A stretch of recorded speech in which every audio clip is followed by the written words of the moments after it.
Bienvenido a nuestro estudio de la Parashá de esta semana que se titula Vaera, que se encuentra en el libro de Éxodo capítulo 6, verso 2 al capítulo 9, verso 35. Pero antes de comenzar, vamos a hacer la bendición de la Torá que dice así. Baruch ata Adonai Eloheinu melech haolam asher baharbanu amim benatan lanu et torato. Baruch ata Adonai noten haTorah. Amén. Bendito eres tú, Señor Dios nuestro, Rey del universo, que nos has escogido de entre todos los pueblos y nos dio su Torah. Bendito eres tú, oh Señor, dador de la Torah. Amén. De nuevo, la porción de esta noche, que es la segunda porción del libro de Shemot, de Éxodo, es Vaera. Éxodo 6, verso 2 al capítulo 9, verso 35, que se puede traducir como y yo aparecí o yo me mostré. Y este yo es Hashem. Recuerden que la vez pasada habíamos leído que ya el pueblo de Israel había sido esclavizado por Faraón, el Faraón que estaba después de la muerte de José y de sus hermanos, no reconoció nada de lo que había hecho José por el pueblo de Egipto. Y sabemos y tenemos que entender que fue que no le dio la gana reconocer a Joseph y todo lo que había hecho porque todas las cosas quedaban escritas en las cronologías de Egipto. Así que tenemos mucha información que compartir. En esta noche son varios capítulos, así que vamos a dar comienzo. Y quiero compartir con ustedes el recurso central o primordial que estoy usando para este estudio de Shemot, que se llama The Koren Tanakh of the Land of Israel, el libro de Éxodo o Shemot.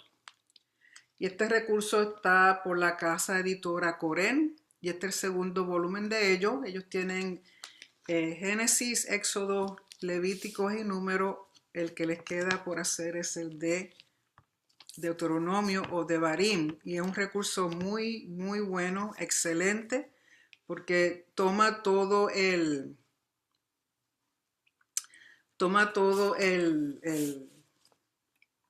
¿cómo les digo? El contexto cultural de todo lo que está ocurriendo en las parashá, no solamente el contexto cultural, la arqueología, la historia, todo lo que tiene que ver con la porción, y es muy, muy bueno. De información reciente y una información de un recurso judío. Así que si tienen la oportunidad de comprarlo, además de conseguirlo a través de la casa editora Koren, también lo pueden conseguir a través de Amazon. Así que vamos a comenzar a leer. Estoy usando, recuerden, la Tanaj, Biblia Tanaj, traducida con comentarios. Y dice, Parashat Vaera, capítulo 6, verso 2. Habló Elohim a Moshe y le dijo, yo soy el Eterno, Ani Yod Hei Vav Hei, Ani Yod Hei Vav Hei. Verso 3. Me mostró a Abraham, a Yitzhak y a Jacob como Elohim omnipotente o como el Shaddai. Pero con mi nombre, el Eterno, Yod Hei Vav Hei, no me di a conocer a ellos. Tenemos que entender que realmente no es la primera vez que se utiliza el nombre de Hashem o el nombre del Eterno como Yod Hei Vav Hei. Había sido utilizado anteriormente con Abraham en Génesis 15, verso 7, y luego en Génesis 28, verso 13. Hashem utiliza su nombre, pero lo que quiere dar a entender es que con el atributo de Hashem, con lo que significa el nombre de Yod Hei Vav Hei, él no se había dado a conocer, porque los nombres de Hashem hablan de un aspecto del carácter, un atributo de Hashem. Por lo tanto, aquí Yod Hei Vav Hei se entiende que es un atributo que está, o un nombre que está asociado con el atributo de misericordia, de benevolencia, de compasión. contrario al nombre de Elohim, que el atributo ahí tiene que ver con creador y tiene que ver con juez, con justicia. Pero aquí como Jorge Bafe, lo que él quiere decir a Moshe, y luego cuando Moshe se presenta al pueblo, que aquí lo que va a exaltar es el atributo de compasión, de misericordia, de benevolencia para con el pueblo de Israel. Y dice en el verso 4, también mantuve mi pacto con ellos para darle la tierra de Canaán, la tierra de su peregrinar, donde ellos han peregrinado. También yo he oído el clamor de los hijos de Israel, porque Egipto los esclaviza, y recordé mi pacto. Por eso di a los hijos de Israel, yo soy el Eterno, Ani Yod-Heh Vav-Heh, que sacaré a ustedes de debajo de las cargas de Egipto, los salvaré de sus trabajos, los libertaré con brazo extendido y grande justicia, y los tomaré para mí por pueblo, y yo seré para ustedes por Elohim. Es interesante que aquí utiliza 4 verbos que tienen que ver con acción, que son, de nuevo, sacaré, salvaré, libertaré y tomaré. Que de ahí, cuando hacemos el ceder de Pesaj, las 4 copas simbolizan estas 4 acciones o estos 4 verbos de Hashem. De nuevo, sacaré, salvaré, libertaré y tomaré. O sea, aquí lo que Hashem está mostrándole al pueblo es su relación personal con el pueblo, que es un Elohim de relación, un Elohim que se acerca, un Elohim que entiende, que conoce. Y aquí su atributo de compasión, de misericordia, de benevolencia es lo que va a ser mostrado durante todo este proceso. Y luego dice, entonces sabrán que yo soy Yod-Heh Vav-Heh y que yo soy el Eterno, Elohim vuestro, que los saca a ustedes de debajo de la carga de Egipto. Y los traeré a la tierra que alcé mi mano jurando para darla a Abraham, Yitzhak y Jacob. La entregaré para ustedes en heredad. Yo soy el Eterno, Ani Yod-Heh Vav-Heh. Habló Moshe hacia los hijos de Israel, pero no oyeron a Moshe por tener el espíritu oprimido por el trabajo duro. Recuerden que la forma que estaban siendo tratados era una forma bien cruel, una forma bien dura, bien áspera, que no tenían tiempo para nada, que era trabajo, trabajo, trabajo. Verso 10, habló el Eterno a Moshe diciendo, anda, habla al faraón, rey de Egipto, para que envíe a los hijos de Israel de su tierra. Habló Moshe delante del Eterno diciendo, he aquí los hijos de Israel no me han oído. ¿Cómo entonces me oirá el faraón si yo soy torpe de labios? Aquí la palabra en hebreo es la palabra aral. Aral, que en otras versiones lo traducen como incircunciso. Incircunciso. Que significa que es inefectivo, que hay una obstrucción. Y tenemos que entender que la circuncisión no era nada desconocido en Egipto. En Egipto utilizaban la circuncisión para mostrar un estado de pureza para poder servir a los dioses. Estaba asociado con la pureza y servicio a los dioses. En el libro de los muertos, recuerden que en Egipto existía lo que se llama el libro de los muertos, que tenía mucha información de las cosas que ellos creían y cómo los veían, su cosmovisión. Dice que en el libro de los muertos relata que gotas de sangre de la circuncisión del dios Sol Ra creó los dioses asociados con el habla y la inteligencia.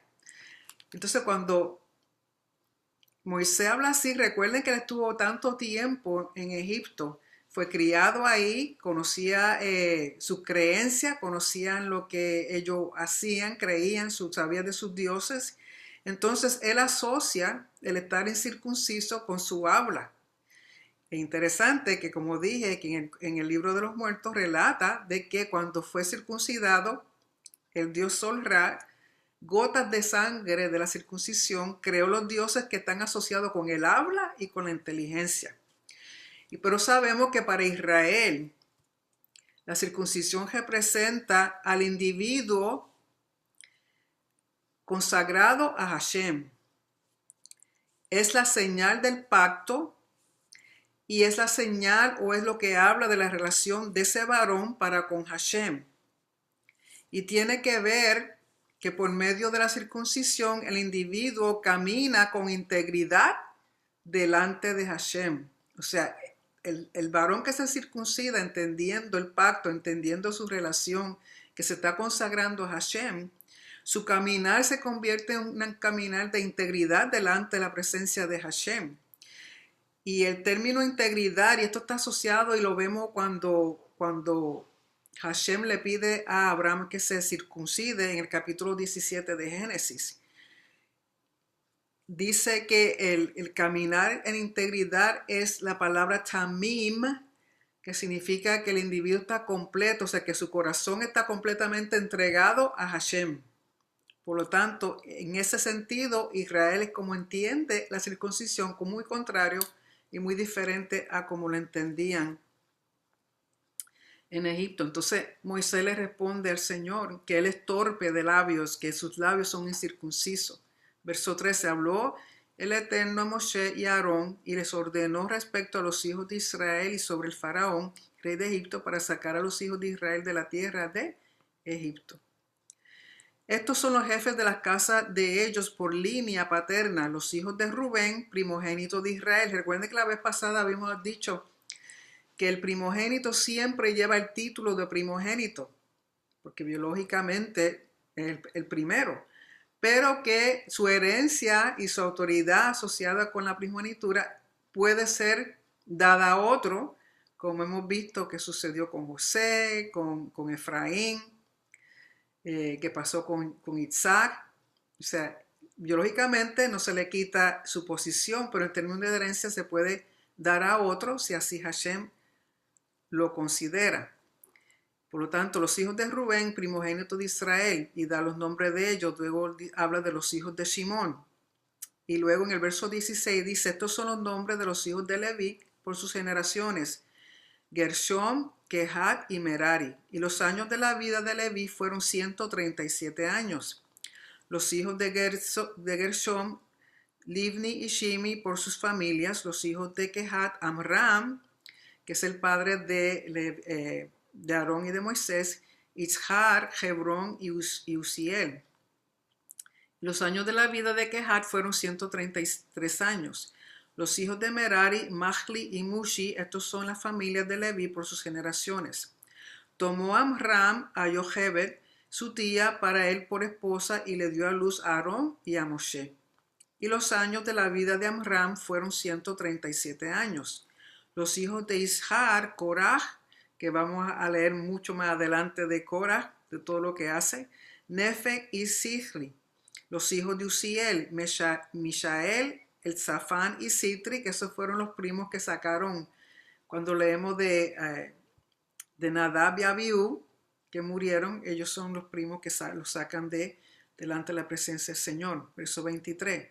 Tomó Aarón a Elisheba, hija de Aminadab, hermana de Nachshon, para él por esposa, y le dio a luz a Nadab, a Abihu, a Elazar y a Itamar.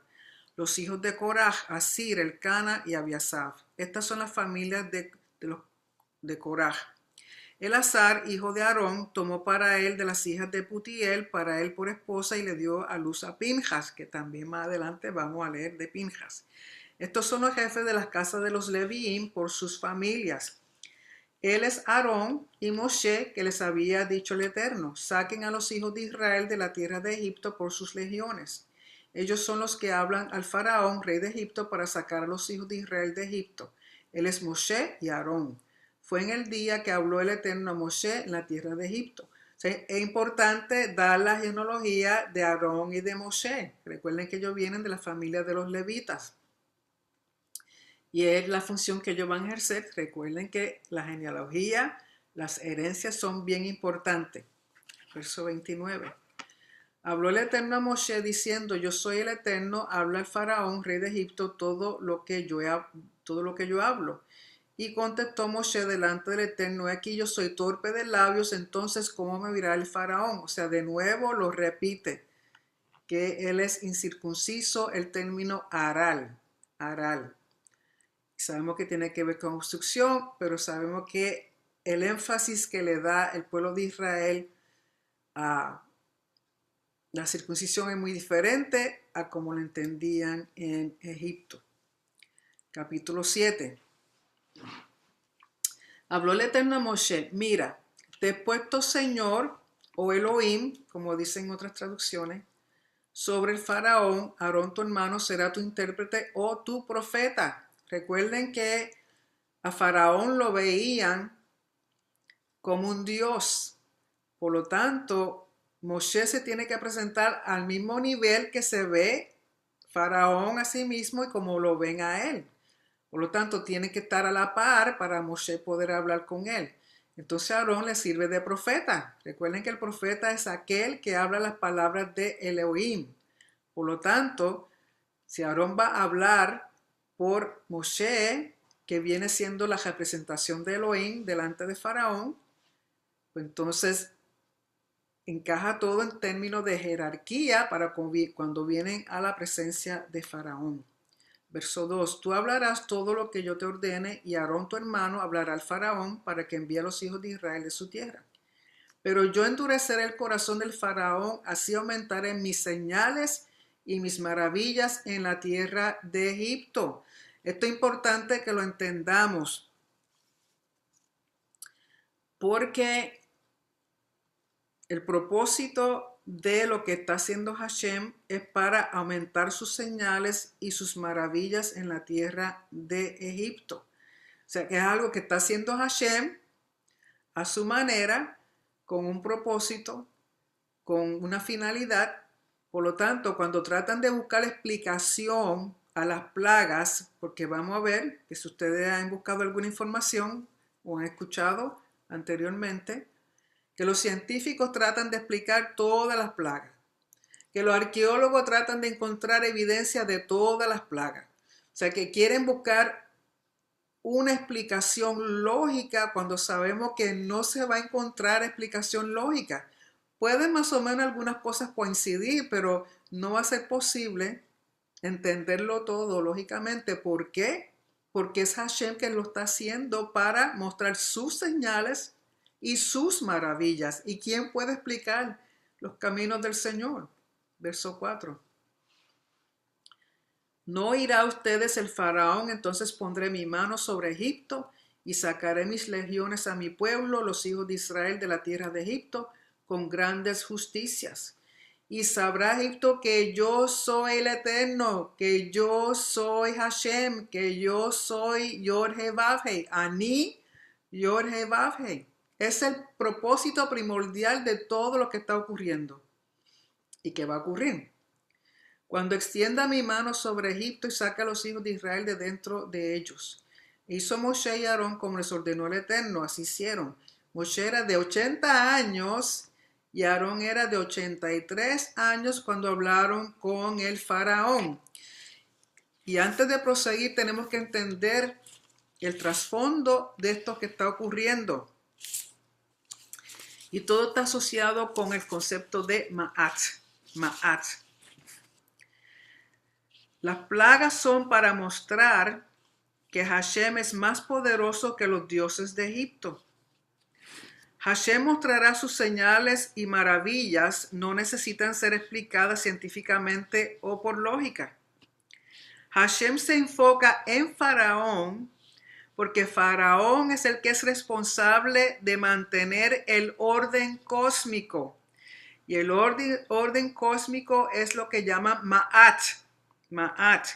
Y Ma'at, el orden cósmico, consiste de el orden de los tiempos y las temporadas, las inundaciones del Nilo, el amanecer y el atardecer del sol, todos los fenómenos cósmicos, el orden social, las clases sociales, la justicia y las normas sociales y moralidad dentro del pueblo de Egipto. Ma'at era la balanza con la cual todo era medido. Ma'at, como dije, representa el orden cósmico. Y Maat tiene un hermano gemelo que se llama Anki. Y Anki representa la vida. Maat era el instrumento poderoso social y político con el cual Faraón gobernaba.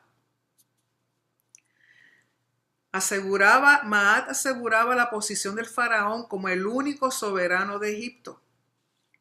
Maat mantenía las clases sociales en su lugar y los demás tenían que aceptar lo que les tocó. El rol más importante de Faraón era mantener Maat, o sea, orden. Entonces, cuando Hashem comienza a hacer las plagas, ¿qué sucede? Comienza un desastre y comienza el derrumbe de Maat. En otras palabras, comienza el caos, que es lo que traen las plagas, mostrando la incapacidad del faraón de mantener orden, de mantener Maat. Trae el colapso de Maat. En vez de orden, hay entonces caos. La cosmovisión de Egipto se derrumba y Hashem muestra que es a través de él y sus principios que el mundo se rige y no por Faraón ni por los dioses de Egipto.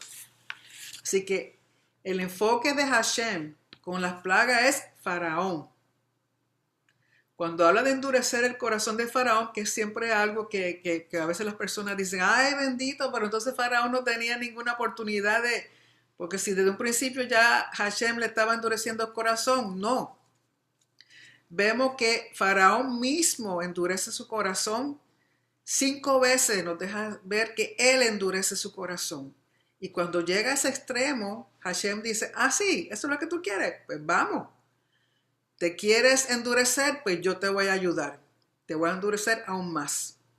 Porque yo voy a mostrar quién yo soy y que estoy por encima de ti, que no eres nadie, y estoy por encima de todos tus dioses que realmente no existen. Soy yo el que tiene control, el que tiene toda soberanía. Y trae caos. Por lo tanto, Faraón no puede lidiar con ese caos. Eso es Maat. Es importante que entiendan el concepto de Maat. Y si lo buscan, si googlean el concepto de Maat, van a ver todo lo que está asociado con eso. Y luego más adelante también está asociado con cuando las personas mueren. Y vamos a ver que este concepto del endurecimiento del corazón de Faraón es muy importante dentro del concepto de Maat. Volvemos al verso 8 del capítulo 7.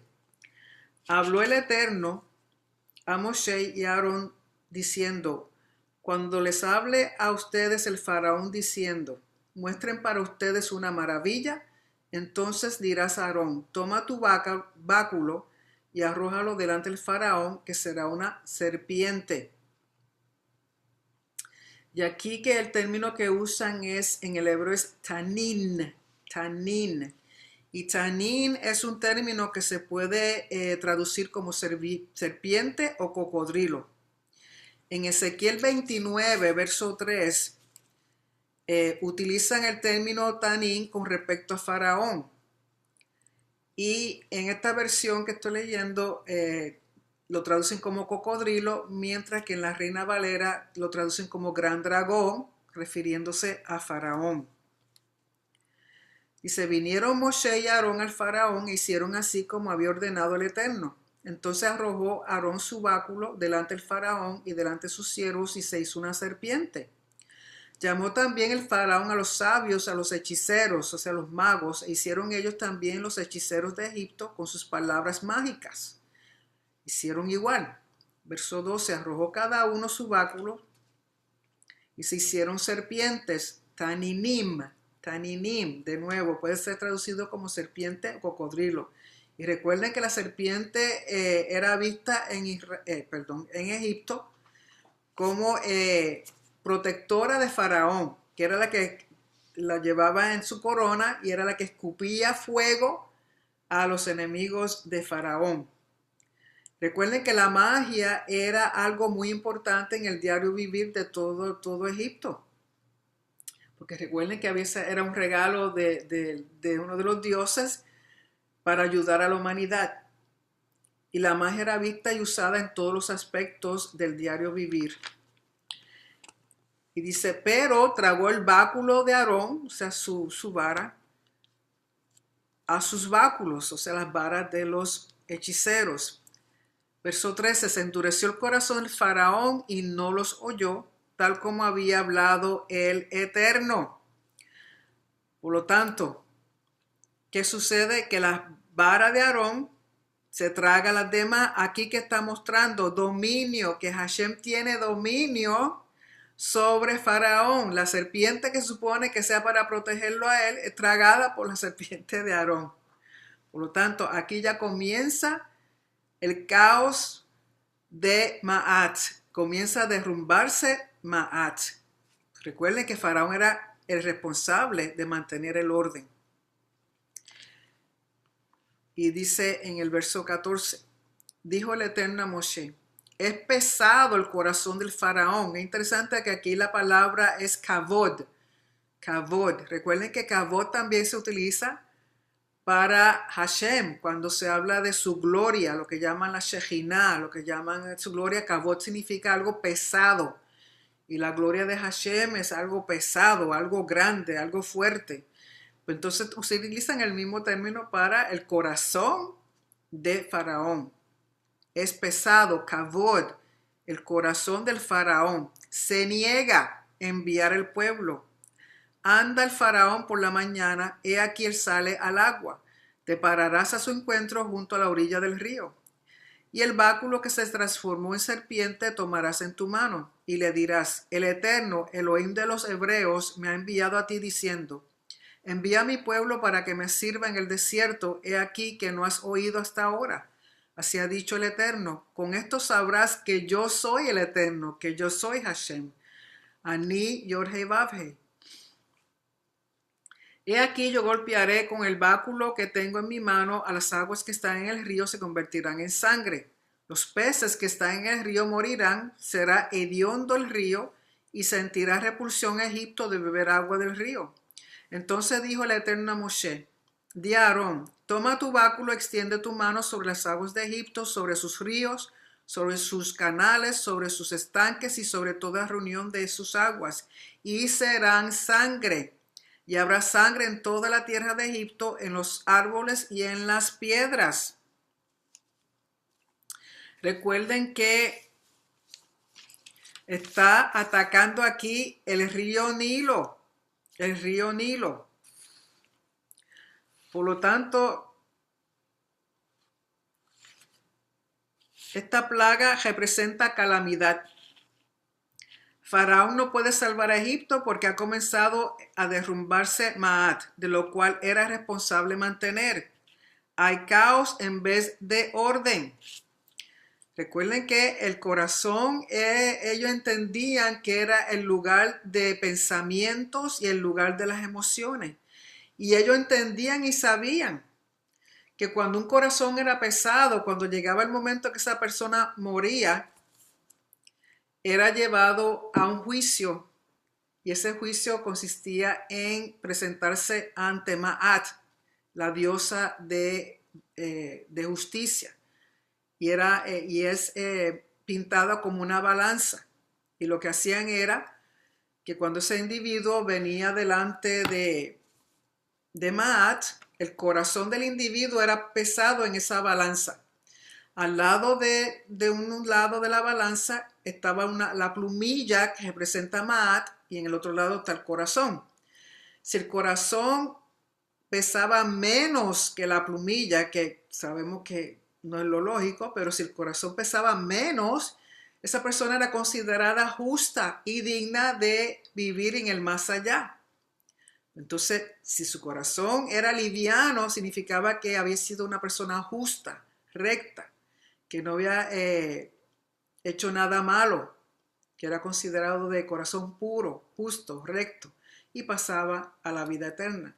Si el corazón del individuo era tan pesado, que era mucho más pesado que la plumilla, pues entonces se entendía que esa persona había sido un pecador y no es digno de la vida eterna. Y en eso, al lado de la balanza, estaba, si se recuerdan que la vez pasada describimos Amit, que se componía creo que de cabezas de patas de león, cabezas de cocodrilo, las patas traseras de hipopótamo, que estaba ahí para comerse el corazón y esa persona entonces no podía pasar al más allá, no podía pasar a vida eterna porque no era digna presentarse al dios Osiris, que es el dios de la muerte. Y eso tenía que ver con corazón pesado. Entonces, cuando el corazón de Faraón se sigue endureciendo por sí mismo, la gente está entendiendo, empieza a colapsarse más, entienden que algo está pasando con Faraón, que no está pudiendo mantener el orden, que se está dejando caer, derrumbar por el Dios de los hebreos. ¿Okay? Entonces, por eso es importante el entender lo que significaba el corazón pesado. Entonces, cuando el río y las aguas se convierten en sangre, ellos entienden que ya ha comenzado a decaer Ma'at y representa calamidad. ¿Qué sucede? El verso 20.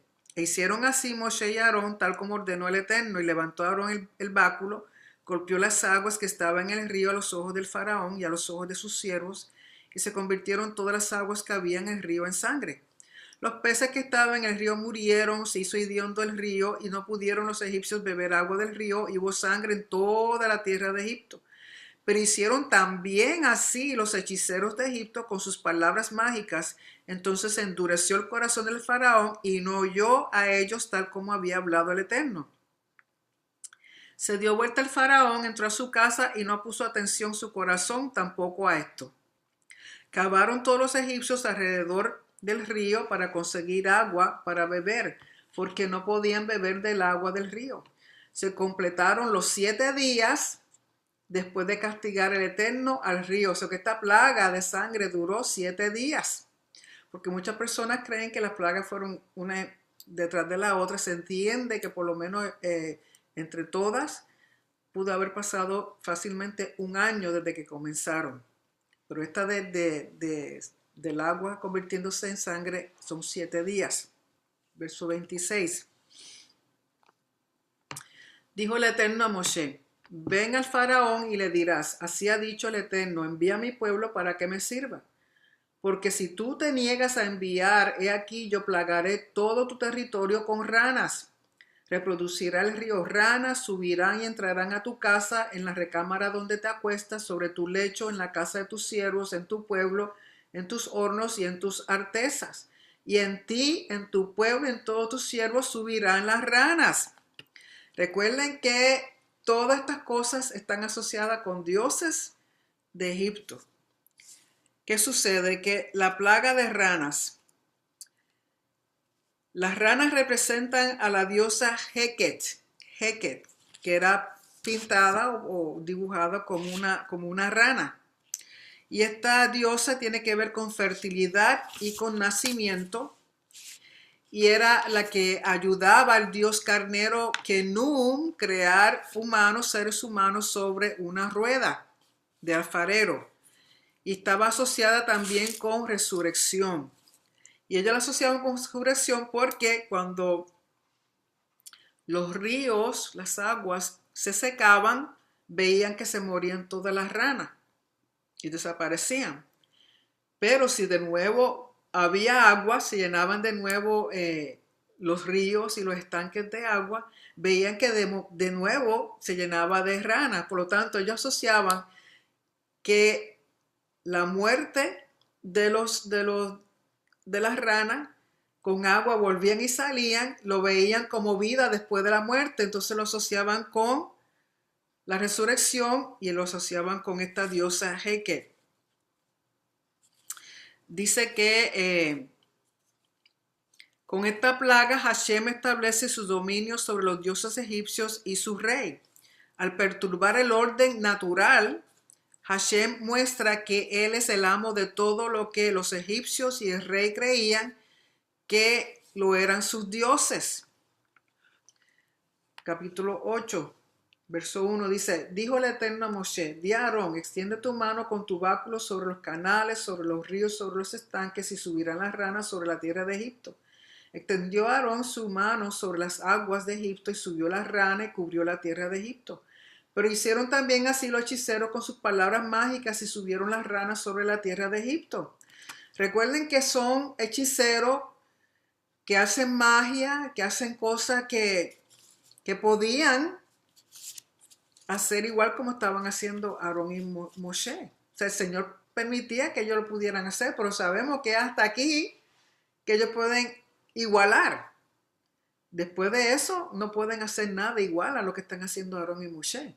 O sea, Hashem permite hasta cierto punto que los seres humanos puedan hacer ciertas cosas, pero recuerden que la humanidad está limitada. Muchas veces son alusiones ópticas.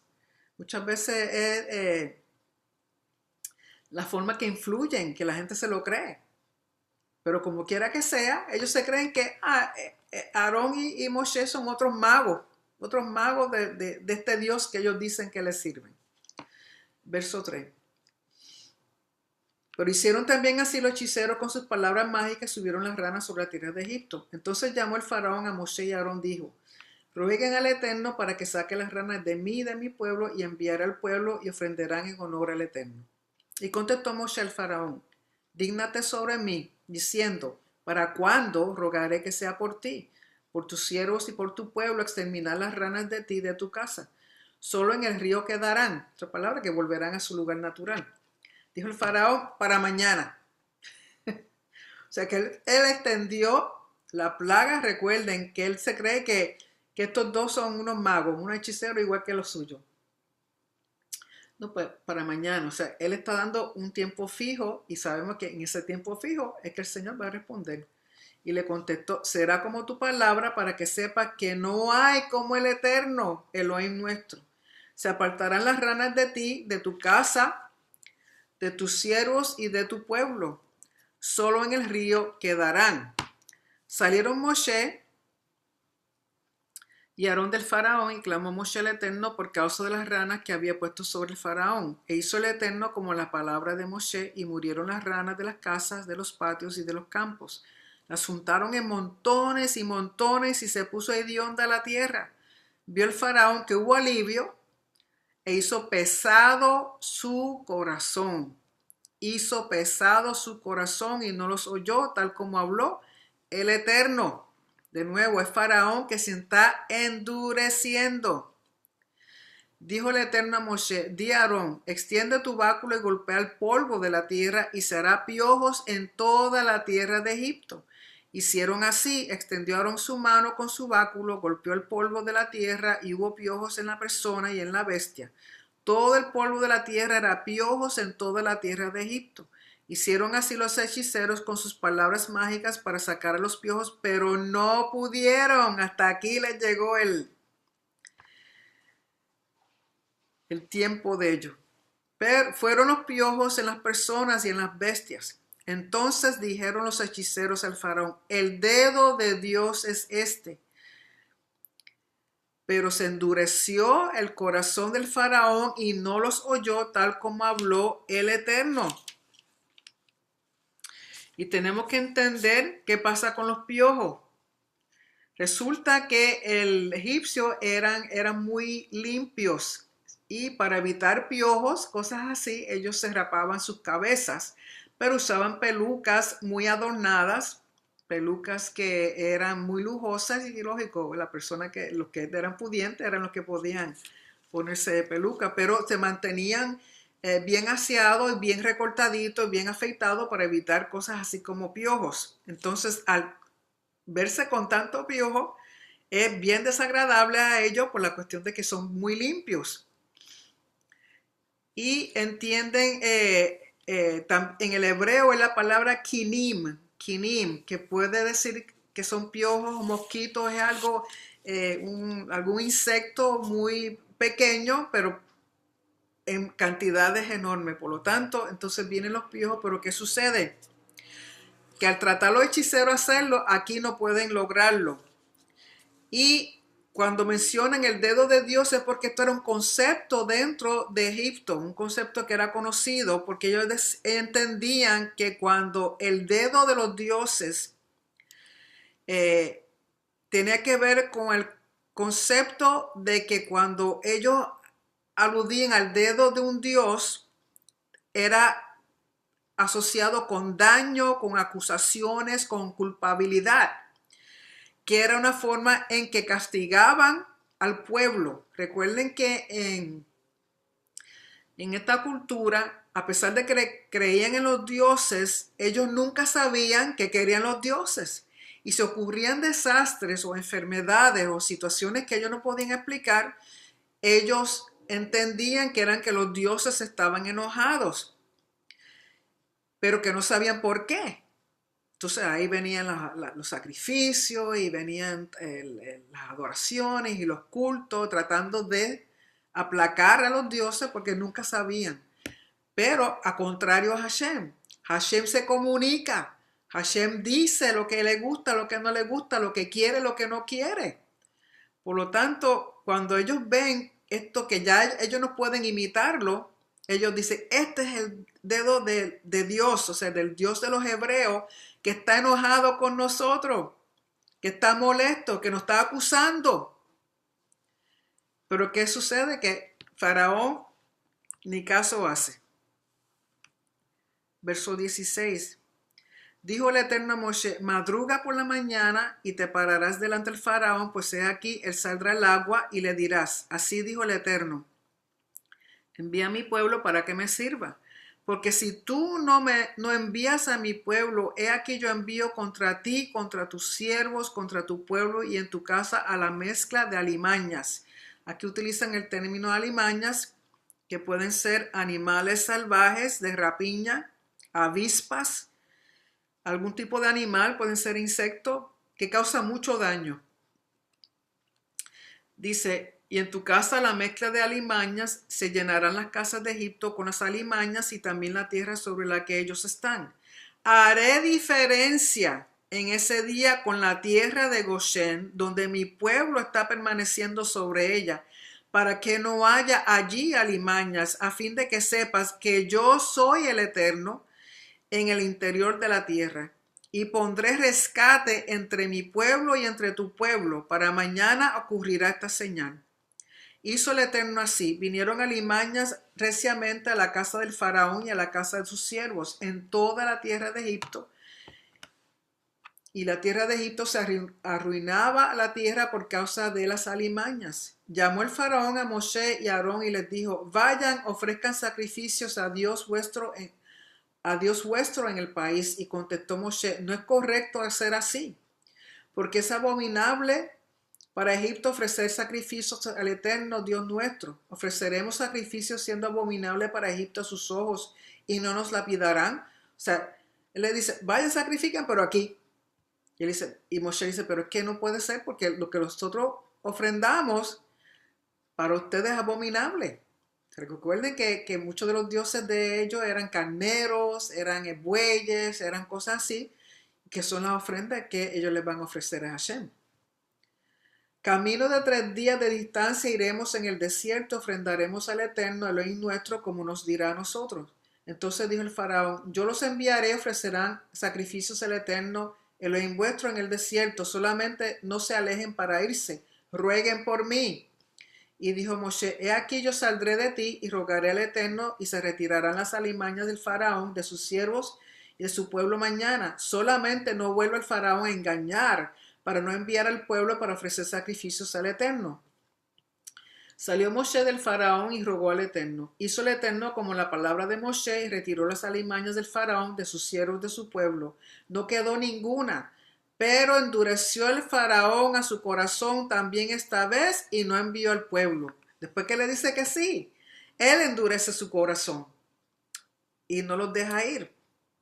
Engañó de nuevo a Moshe y a Aarón y mintió porque sabía que no lo iba a dejar ir.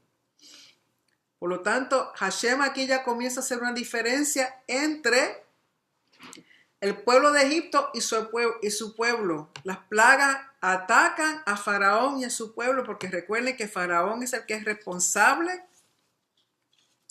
de Ma'at, del orden cósmico dentro de su tierra. Y ya la gente está viendo que Faraón no está cumpliendo con su deber. Y si es un Dios, ¿cómo es posible que no pueda contra el Dios de los hebreos? Capítulo 9. Dijo el Eterno a Moshe, ven al Faraón y hablarás a él diciendo, así ha dicho el Eterno, Elohim de los hebreos, envía a mi pueblo para que me sirva. Porque si tú te niegas a enviar y los retienes, he aquí la mano del Eterno estará sobre tu ganado que está en el campo, en los caballos, en los asnos, en los camellos, en los vacunos y en las ovejas, una gran mortandad. Hará diferencia el Eterno entre el ganado de Israel y entre el ganado de Egipto, y no morirá de todo lo que es de los hijos de Israel nada. Y puso el Eterno una fecha diciendo, mañana hará el Eterno esta cosa en el país. Hizo el Eterno esta cosa el otro día. Murió todo el ganado de Egipto, pero del ganado de los hijos de Israel no murió ninguno. Envió el faraón a investigar y aquí no murió del ganado de Israel ninguno. Pero se endureció el corazón del faraón y no envió al pueblo. De nuevo, él se endurece. Sabemos que ocurre 10 veces el término endurecer el corazón de faraón. 5 veces él mismo se endurece y 5 veces Hashem lo ayuda a endurecerse más. Y cuando habla que es la mano de Hashem, recuerden que la mano, el brazo extendido y la mano fuerte son términos militares. Aquí la batalla, la pelea, la guerra entre Faraón y Hashem. Porque la mano de Hashem representa su autoridad, subyugar y también representa hostilidad. Entendido por el mito, en Egipto había un mito sobre la destrucción de la humanidad asociada con la diosa Sekhmet. Sekhmet, que era representada como una leona que mataba a la humanidad. Y la mano era vista, yo entendía que cuando hablan de la mano de Dios es un símbolo femenino del Dios. Por lo tanto, es una diosa, la diosa Sekhmet, la que sale a matar la humanidad. Por lo tanto, ellos sabían y entendían que esta mano fuerte, que esta mano de Hashem, parecida a la diosa esta en el sentido de que viene con destrucción. O sea, que ellos están viendo ya que Faraón no va para ningún lado. Verso 8 del capítulo 9. Dijo el Eterno a Moshe y a Aarón, tomen para ustedes vuestros puños llenos del hollín del horno, y lo arrojará Moshe hacia el cielo a los ojos del faraón. Y este horno no era un horno como de hacer panes, repostería, cosas así, eran hornos asociados con hacer derretir metales, hacer cristales, ladrillos, o sea, de cosas, pero no de alimento, un horno de otras cosas. O sea, que el fuego es bien fuerte. Y dice en verso 9, y se hará en polvo fino sobre toda la tierra de Egipto, y será sobre la persona y sobre la bestia por sarna que produce ampollas en toda la tierra de Egipto. Entonces ellos tomaron el hollín del horno, se pararon delante del faraón y lo arrojó Moshe hacia el cielo, y fue por sarna que produce ampollas, haciendo erupción en la persona y en el animal. Y como proviene del hollín de un horno que produce un fuego bien fuerte, estas ampollas eran vistas como una inflamación quemante, o sea, quemaban la piel del individuo. Dice, no pudieron los hechiceros pararse delante de Moshe por causa de la sarna, porque había sarna en los hechiceros y en todo Egipto. Pero endureció el Eterno el corazón del faraón y no los oyó tal como habló el Eterno a Moshe. O sea, ahora comienza Hashem a endurecer el corazón de faraón. Dijo el Eterno a Moshe, madruga por la mañana, te pararás delante del faraón y le dirás, así ha dicho el Eterno, Elohim de los hebreos, envía a mi pueblo para que me sirva, porque esta vez yo enviaré todos mis castigos sobre tu corazón, a tus siervos y a tu pueblo, para que sepas que no hay como yo en toda la tierra. Pero ahora cuando yo hube extendido la mano sobre los animales, hubiese castigado a ti y a tu pueblo con mortandad, hubieran sido aniquilados de la tierra. Empero, por esto te he mantenido vivo, a fin de mostrarte mi fuerza y para que puedas contar el poder de mi nombre en toda la tierra. Todavía tú retienes a mi pueblo para no enviarlos. He aquí, yo haré llover como este momento el día de mañana, granizo muy reciamente, que nunca hubo él en Egipto desde el día en que fue fundado hasta ahora. Entonces ahora envía a juntar tu ganado y a todo lo que es tuyo que está en el campo. Toda persona y bestia que se hallara en el campo, que no sea reunida a la casa y cayere sobre ellos el granizo, morirá. O sea, aquí ellos entendían que cuando había fenómenos atmosféricos, recuerden que en Egipto no ocurrían muchas tormentas, ni granizo, ni mucha lluvia, ni cosas así. Entonces, cuando ocurrían estas cosas, ellos entendían que los dioses estaban enojados. Por lo tanto, el granizo representa enojo de los dioses. Y ellos asociaban fenómenos atmosféricos con el dios Set o Baal. Pero cuando hacían referencia a Baal, que es muy parecido a Set, que también es parecido en atributos a Hashem, conforme a como ellos entendían, Baal es un dios extranjero. Y como Hashem es un dios extranjero para ellos, que no lo conocen, entienden que este fenómeno atmosférico está causado por los dioses de las tormentas. En este caso, Hashem, o para ellos Set o Baal. Entonces, verso 20 dice, quien tuvo miedo a la palabra del Eterno de entre los siervos del faraón, introdujo a su siervo y su ganado a las casas. O sea, hubo quienes ya empezaron a escuchar lo que Hashem, y porque estaban viendo y entendiendo que Faraón no está cumpliendo con su rol de mantener Ma'at, que todo se está derrumbando. Entonces ellos están viendo que el Dios de los hebreos es mucho más potente que Faraón, que los dioses de ellos. Entonces hacen caso porque Hashem le da oportunidad al que escuche de que se guarde y guarde lo que es suyo. Pero el que no hizo caso, pero quien no puso su corazón en la palabra del Eterno, dejó a su siervo y su ganado en el campo. Dijo el Eterno a Moshe, extiende tu mano hacia el cielo y habrá granizo en toda la tierra de Egipto, sobre la persona, sobre la bestia, sobre toda la hierba del campo en la tierra de Egipto. Extendió Moshe su báculo hacia el cielo y el Eterno puso sonidos y granizo y fue el fuego en la tierra. Hizo llover el Eterno granizo sobre la tierra de Egipto. Hubo granizo y fuego, ha sido dentro del granizo muy recio, que no hubo como él en toda la tierra de Egipto desde que fue una nación. Golpeó el granizo en toda la tierra de Egipto a todo lo que estaba en el campo, desde la persona hasta la bestia. A toda hierba del campo golpeó el granizo y a todo árbol del campo quebró. Solamente en la tierra de Goshen, que estaban allí los hijos de Israel, no hubo granizo. Envió el faraón llamar a Moshe y a Aarón y les dijo, he pecado esta vez. Recuerden, si ellos entendían que el granizo era una muestra de enojo de los dioses, aquí en todo momento Hashem le ha dicho a Faraón lo que va a hacer.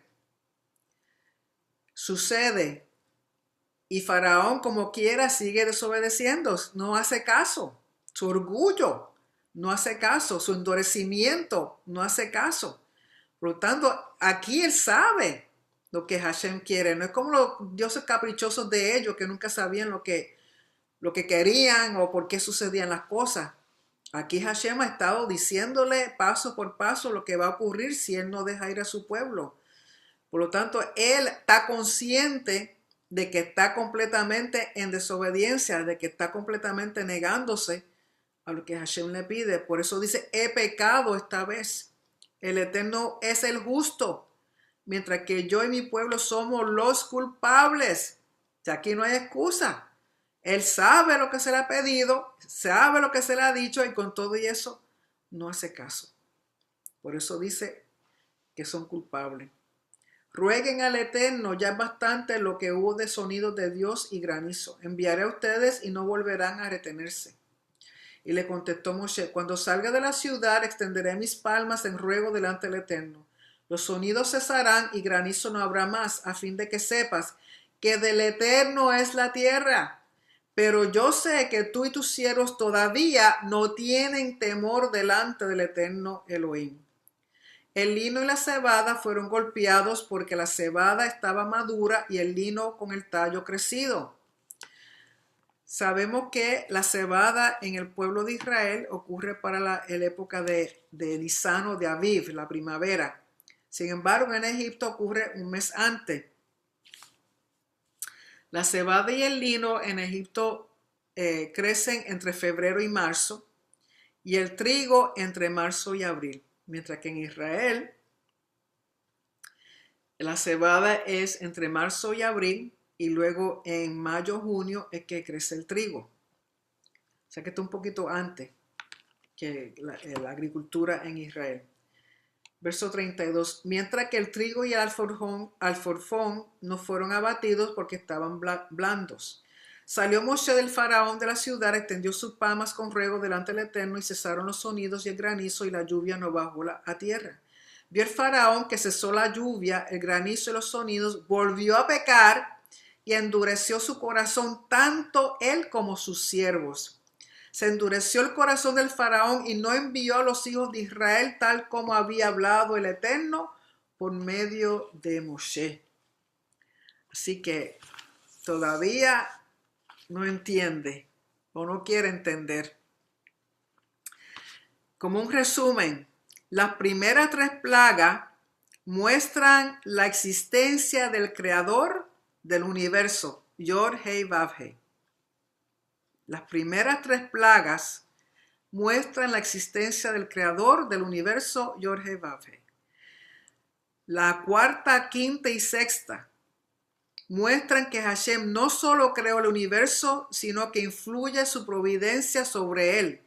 Es el que tiene control.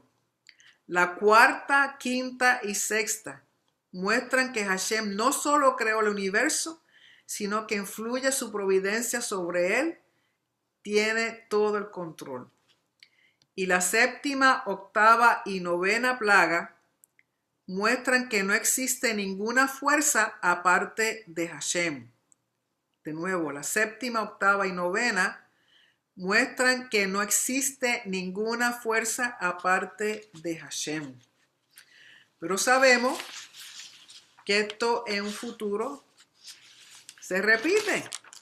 Si tienen sus Biblias a mano, vayan por favor al capítulo 16 del libro de Revelación. Capítulo 16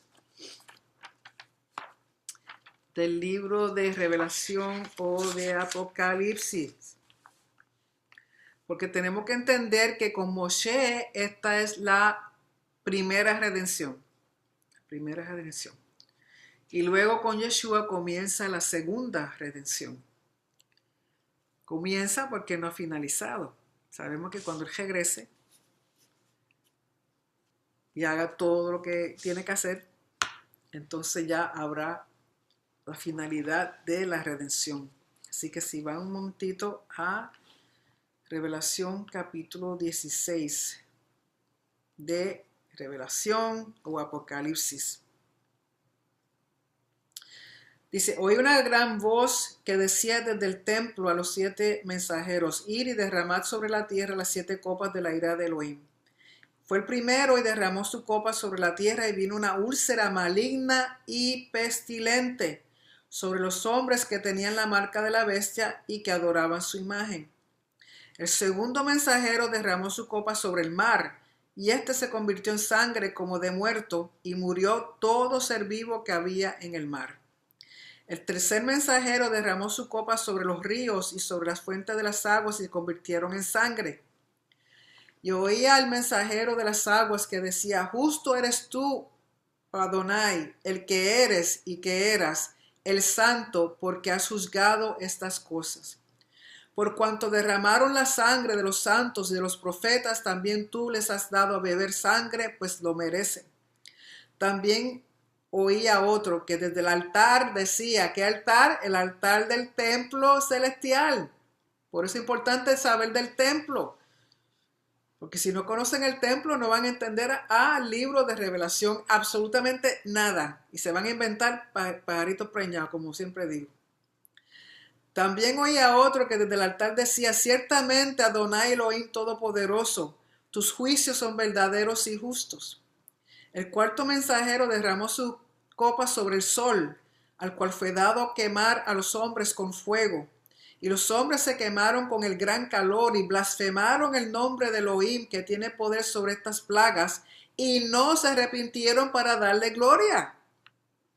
Nada nuevo, igual que Faraón y sus siervos. El quinto mensajero derramó su copa sobre el trono de la bestia, y su reino se cubrió de tinieblas, y mordían de dolor sus lenguas. Y blasfemaron contra Elohim del cielo por sus dolores y por sus úlceras, y no se arrepintieron de sus obras. El sexto mensajero derramó su copa sobre el gran río Éufrates, y el agua de éste se secó, para que estuviese preparado el camino a los reyes del oriente. Y vi salir de la boca del dragón, del Tanín, y de la boca de la bestia, y de la boca del falso profeta, 3 espíritus inmundos a manera de ranas. Pues son espíritus de demonios que hacen señales y van a los reyes de la tierra en todo el mundo para reunirlos a la batalla de aquel gran día del Elohim Todopoderoso, del Shaddai. He aquí, yo vengo como ladrón, bienaventurado el que vela y guarda sus ropas para que no ande desnudo y vean su vergüenza. Y los reunió en el lugar que en hebreo se llama Armagedón. El séptimo mensajero derramó su copa por el aire y salió una gran voz del templo del cielo, del trono, diciendo: hecho está. Entonces hubo relámpagos y voces y truenos y un gran temblor de tierra, un terremoto tan grande cual no lo hubo jamás desde que los hombres han estado sobre la tierra. Y la gran ciudad fue dividida en 3 partes, y la ciudad de las naciones cayeron, y la gran Babilonia vino en memoria delante de Elohim para darle el cáliz del vino del ardor de su ira. Y toda isla huyó, y los montes no fueron hallados. Y cayó del cielo sobre los hombres un enorme granizo, como del peso de un talento, y los hombres blasfemaron contra Elohim por la plaga del granizo, porque su plaga fue sobremanera grande. Así que todo se repite. A pesar de esa plaga que volverán a ocurrir, hay quienes blasfeman, hay quienes no creen, se endurecen. Entonces mi pregunta a usted esta noche: ¿cómo está tu corazón ante el Rey de Reyes y Señor de Señores? ¿Está liviano o está pesado? Porque no es que haya un ma'at en nuestra creencia, pero sí hay uno que es justo y verdadero, que pesa los corazones de los hombres. Cuando habla de que pesa los corazones de los hombres, por alguna razón es. Entonces mi pregunta es: ¿cómo está nuestro corazón delante del Rey? ¿Liviano o pesado? ¿Está conforme al de él o conforme a nosotros mismos? No seamos faraón, no seamos como sus siervos. Seamos humildes y entendamos quién es Él. Porque Él desde un principio y donde quiera, en todo momento, en todo lugar, en su creación, a través de todo, Él nos deja saber quién es Él. Si estamos prestos para escuchar o estamos prestos para endurecer. Así que los dejo con eso para que piensen. Con eso pues terminamos la porción de esta noche. Les doy gracias por su atención.